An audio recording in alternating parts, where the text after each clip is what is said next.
B की आयु का अनुपात 4:3 था। उनकी पारस्परिक आयु का अनुपात अब से 3 वर्ष बाद इतना होगा, तो अब से 9 साल बाद पूछे। देखिए अब से, पहली बात तो ना मैं अब लिखूंगा अब तो अब से 1 वर्ष पहले था 1 साल, 1 साल, ठीक है। दूसरा, अब से 3 वर्ष बाद। भाई कमेंट में लिंक जो पिंग कर रहे हो वो स्पेशल क्लास का ही रहने देना। आज शाम को 5 बजे स्पेशल के बाद तो या तो नाम भाई का बदल लेना या अपना।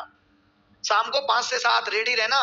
इनविटेशन कोड मांगेगा, अभिनय मैच डाल देना। जहां भी कभी कोई कोड मांगे अभिनय मैच लगा देना।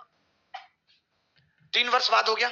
अब इसने पूछा है अब से 9 साल बाद बताओ, यानी और 6 साल बाद कह रहा है। अब से 9 साल बाद का मतलब क्या है? और 6 साल बाद, ठीक है। हो गया खेल खत्म हमारा। मैं क्या कह रहा हूं कि अनुपात कितना है? 4:3 और ये कितना है? 6:5। तो देखिए आप देख रहे हैं पेपर में आए हुए सवाल कितने सिंपल है कि ये 2-2 बढ़ रहा है। क्लियर सी बात है, कितना बढ़ रहा है? 2 और 2। आपको पता है कि ये टोटल कितना है, यहां से यहां तक का रेशियो कितना है, तो आपने कहा जी 4 साल है, 4 साल। तो आपने कहा 2 की वैल्यू 4 साल है, 4 साल। अब देखना एक और नई बात बता रहा हूं। अब मैं उम्र नहीं निकालूंगा, मैंने देखा 4 साल की वैल्यू 2 है, रेशियो में 2 है। आपको इसके 6 साल बाद बताना है। तो बेटा एक बात बताओ मेरे प्यारे बच्चों, 6 साल की वैल्यू रेशियो में कितनी हो जाएगी? 3। भाई जब 4 साल बाद देखा तो 2 बढ़ गया, 6 साल बाद देखूंगा तो 3 बढ़ जाएगा, 3 इसमें बढ़ाऊंगा तो 9 और 3 इसमें बढ़ाऊंगा तो 8, 9-8 रेशियो। बोलो मजा आया कि नहीं? बोलो मजा आया कि नहीं?